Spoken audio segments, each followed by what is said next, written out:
नमस्ते, मेरा नाम वंदना सरोज है। आपका या फिर आपके किसी अपने का ट्रीटमेंट हुआ है किसी हॉस्पिटल में, तो उस पैसे को आप कैसे रीइंबर्स करा सकते हैं अपनी हेल्थ इंश्योरेंस कंपनी से। अगर आपके पास कोई एक नॉर्मल हेल्थ इंश्योरेंस पॉलिसी है या कोरोना कवच की कोविड-19 स्पेशल पॉलिसी है जो कि IRDAI ने निकाली थी और सारी हेल्थ इंश्योरेंस कंपनी इस टाइम भी वो पॉलिसी इशू कर रही है। तो इन दोनों में से कोई भी हेल्थ इंश्योरेंस आपके पास है, दोनों ही केसेस में दो तरह के हॉस्पिटल्स होते हैं। एक होता है नेटवर्क हॉस्पिटल, एक होता है non network hospital. Network hospital वो हॉस्पिटल्स होते हैं जो कि हेल्थ इंश्योरेंस कंपनी के साथ टाई अप रखते हैं कि हेल्थ इंश्योरेंस कंपनी का अगर कोई भी कस्टमर उन नेटवर्क हॉस्पिटल्स में जाके ट्रीटमेंट लेता है या एडमिट होता है तो सारा का सारा खर्चा हेल्थ इंश्योरेंस कंपनी हॉस्पिटल के साथ टाई अप करके पे कर देती है। तो ये हुआ नेटवर्क हॉस्पिटल और इस फैसिलिटी को बोलेंगे कैशलेस क्लेम। आप गए, ट्रीटमेंट लिया और आ गए। सेकंड जो है वो है नॉन नेटवर्क हॉस्पिटल। तो ऐसे हॉस्पिटल जो कि आपकी हेल्थ इंश्योरेंस कंपनी के साथ टाई अप में नहीं है, तो वहाँ पे भी आप जाके एडमिट हो सकते हैं।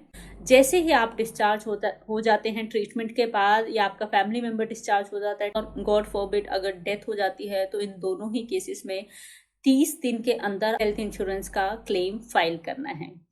तो 30 दिन का वेट आपको नहीं करना है। जैसे ही डिस्चार्ज हो जाते हैं, अगर आप ठीक कंडीशन में हैं तो इमिडिएटली उस क्लेम को फाइल करें। अब इसके लिए भी जैसे मैंने लाइफ इंश्योरेंस में बताया था, आपको ब्रांच जाने की ज़रूरत नहीं है। सारी हेल्थ इंश्योरेंस कंपनीज या सारी जनरल इंश्योरेंस कंपनीज आजकल ऑनलाइन क्लेम फाइल करने की सुविधा देते हैं। आप उनकी वेबसाइट्स पे जा सकते हो, टोल फ्री नंबर पे कॉल करके लिंक मंगवा सकते हो। और जो मेरी वेबसाइट है वहाँ पे मैंने लिंक देने की कोशिश की है काफ़ी जनरल इंश्योरेंस कंपनीज के। तो किसी पर्टिकुलर कंपनी का लिंक चाहिए तो आप कमेंट बॉक्स में डाल सकते हैं। अगर आप हेल्थ इंश्योरेंस कंपनी में क्लेम फाइल करना चाहते हैं तो ये सारे डॉक्यूमेंट आपके पास होने चाहिए। जितने भी डॉक्यूमेंट्स मैंने दिखाए हैं या उससे ज़्यादा भी कोई और डॉक्यूमेंट कंपनी आपसे मांग सकती है, एक साथ ही लिस्ट लेने की कोशिश करें। वो सारे डॉक्यूमेंट एक साथ कंप्लीट करने की कोशिश करें। हॉस्पिटल के टाइम में जो भी बिल आपके पास होते हैं उन सबको आप अच्छे से संभाल के रखें। तो सारे डॉक्यूमेंट एक साथ क्लेम फाइल करते हुए सबमिट करने की या अटैच करने की कोशिश करें, ताकि बार बार आपसे कोई डॉक्यूमेंट ना मांगा जाए और जो क्लेम सेटल करने का टाइम है वो बहुत ज़्यादा ना बढ़े। जैसे ही डॉक्यूमेंट आप दे देते हैं हेल्थ इंश्योरेंस कंपनी को और हेल्थ इंश्योरेंस कंपनी को ये जेन्युइन केस लगता है, तो सारे डॉक्यूमेंट आने के 21 दिन के अंदर ये क्लेम सेटल हो जाना चाहिए। ये एक जनरल टाइमलाइन है। हो सकता है थोड़ा टाइम ज़्यादा भी लग जाए किसी किसी केस में। ऐसे टाइम में आपको ब्रांच विजिट करने की बिल्कुल भी ज़रूरत नहीं है। यहाँ भी एक इंट्रैक्शन आईडी या एक क्लेम आईडी आपकी जनरेट हो जाती है। उस क्लेम आईडी को सब्जेक्ट में डालें हर बार, और जो भी कम्युनिकेशन या जो भी डॉक्यूमेंट आपको अटैच करना है उस क्लेम आईडी को मेंशन करते हुए ही करें, ताकि आपके सारे डॉक्यूमेंट क्लेम डिपार्टमेंट को मिल जाए और वो टाइमली आपका क्लेम क्लियर कर सके। अब मैं बात करती हूँ प्रोसेस की। अगर नेटवर्क हॉस्पिटल है या कैशलेस क्लेम है तो उस केस में क्या होगा। जो आपके पास इंश्योरेंस पॉलिसी है, हेल्थ इंश्योरेंस पॉलिसी, आप उसमें देखिए कस्टमर केयर नंबर आपको मिलेगा, आपका हेल्थ कार्ड भी आपके पास होगा, उसके पीछे भी कस्टमर केयर नंबर लिखा होता है। आपको लग रहा है कि अभी मैं ठीक कंडीशन में हूँ, कोरोना पॉजिटिव हूँ, लेकिन मैं घर पे ही अपना ट्रीटमेंट ले रहा हूँ, तो जो घर पे भी आप ट्रीटमेंट ले रहे हैं वो भी कवर होगा अगर आपके पास कोरोना कवच पॉलिसी है। या फिर अगर नॉर्मल हेल्थ इंश्योरेंस पॉलिसी है तो उस केस में आपको अपनी हेल्थ इंश्योरेंस कंपनी से भी कंफर्म करना चाहिए कि ये जो ट्रीटमेंट है या कंसल्टेशन है डॉक्टर से घर पे ही कोरोना के लिए, क्या आप ये कवर करेंगे। सेकंड, अगर आप को हॉस्पिटल जाने की ज़रूरत होती है, तो अगर आप इमरजेंसी में हॉस्पिटल जाते हैं तो अब या तो आप नेटवर्क हॉस्पिटल में जाते हैं, जो भी आसपास हॉस्पिटल्स हैं, आप उनकी लिस्ट कंपनी की वेबसाइट से भी देख सकते हैं कि कौन कौन से हॉस्पिटल्स नेटवर्क लिस्ट में हैं, नेटवर्क हॉस्पिटल हैं इस हेल्थ इंश्योरेंस कंपनी के। या फिर कस्टमर केयर पे कॉल करके भी आपके फैमिली मेम्बर कंफर्म कर सकते हैं। तो अगर आप चाहते हैं कि मैं अपने आप से सारा हॉस्पिटल का बिल ना भरूं और मेरे पे फाइनेंशियल बर्डन ना आए, तो उस केस में आप नेटवर्क हॉस्पिटल जाने की ही कोशिश करें अगर आपको बेड मिल रहा है। तो जब आप चले जाते हैं, जैसे कि इमरजेंसी में आप चले जाते हैं, तो वहाँ जाने के बाद जब जो पेशेंट है वो एडमिट हो जाता है, पेशेंट की जो फैमिली है उसको 24 घंटे के अंदर, जैसे ही पेशेंट एडमिट होता है उसके 24 घंटे के अंदर हेल्थ इंश्योरेंस कंपनी को कॉल करके इस एडमिशन के बारे में बताना है कि ये जो पेशेंट है ये पॉलिसी होल्डर है, ये नाम है, ये पॉलिसी नंबर है, तो इसका हम क्लेम लेंगे। अब मैं आपको सिर्फ इन्फॉर्म कर रही हूँ, तो जो इंट्रैक्शन नंबर है वो आपको कहीं नोट कर लेना है, और हो सकता है आपको मैसेज के थ्रू भी आ जाए।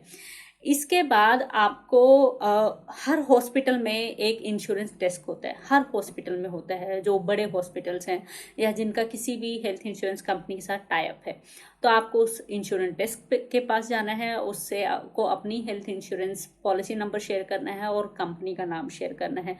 उसके बाद जो इंश्योरेंस डेस्क है वो ही आपका प्री ऑथराइजेशन फॉर्म, जो कि आप कंपनी की वेबसाइट से भी ले सकते हैं, जो कि आपको उस इंश्योरेंस डेस्क से भी मिल जाएगा जो कि हॉस्पिटल के अंदर है, और या फिर आप ऑनलाइन भी डाउनलोड करके उसका प्रिंट आउट निकाल सकते हैं। और प्री ऑथराइजेशन फॉर्म आपकी इंश्योरेंस पॉलिसी के जो ओरिजिनल इंश्योरेंस पॉलिसी है उसमें भी मिलेगा, तो उसको आपको पूरा भरना है कंप्लीट इन्फॉर्मेशन के साथ, प्रॉपर डिटेल्स के साथ। और आपने इंश्योरेंस डेस्क को भी आप दे सकते हैं, वो भी इंश्योरेंस कंपनी को भेज सकते हैं, या फिर जो आपका हेल्थ इंश्योरेंस कार्ड है, जो पॉलिसी होल्डर का हेल्थ इंश्योरेंस कार्ड है जिसके लिए आप क्लेम ले रहे हैं, तो उसके पीछे भी फैक्स नंबर लिखा होता है कंपनी का, तो उस पर भी प्री ऑथराइजेशन फॉर्म आप भेज सकते हैं। और उसके बाद आप फीडबैक ले सकते हैं, कॉल कर सकते हैं कस्टमर केयर नंबर पे कि मैंने प्री ऑथराइजेशन फॉर्म भर दिया है और भेज दिया है आपको।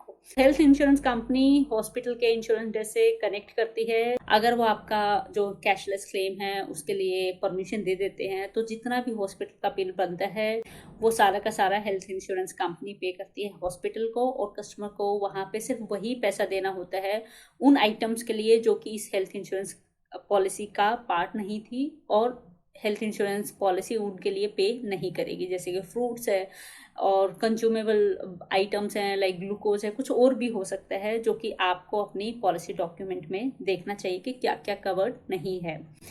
तो वो कुछ पेमेंट आपको भी करनी पड़ सकती है, या हो सकता है कि कुछ पेमेंट आपको ना करनी पड़े, जैसे कि कोरोना कवच जो पॉलिसी है उसमें पीपी किट है, ग्लव्स है, ऑक्सीमीटर है, ऑक्सीजन है, बेड, सब कुछ उस कोरोना कवच पॉलिसी में कवर्ड है, और जितने भी स्कैन है, डायग्नोस्टिक रिपोर्ट्स हैं, वो सब भी कवर होंगी।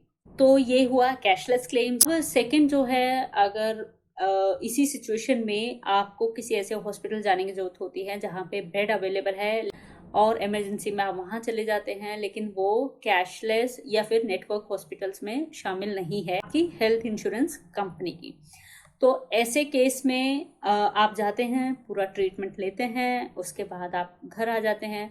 तो जैसे ही आप डिस्चार्ज हो जाते हैं उसके 30 दिन के अंदर मैक्सिमम टाइमलाइन है, और रीइंबर्समेंट का पैसा या हेल्थ इंश्योरेंस रीइंबर्समेंट सारी हेल्थ इंश्योरेंस कंपनी से ले। तो मिलती हूँ नेक्स्ट वीडियो में, अपना ध्यान रखें, स्टे सेफ, बाय बाय। आपके bank, mutual funds, insurance, securities companies, post office, defence forces and travel videos पाने के लिए इस चैनल को सब्सक्राइब करें। वीडियो के नीचे आप जाएंगे तो सब्सक्राइब लिखा है, इस पे आप क्लिक करेंगे, बेल आइकन पे आपने क्लिक करके ऑल सेलेक्ट करना है। यहाँ से वीडियो को लाइक करें अगर आपको इन्फॉर्मेशन अच्छी लगी, और यहाँ से दूसरों के साथ शेयर करें।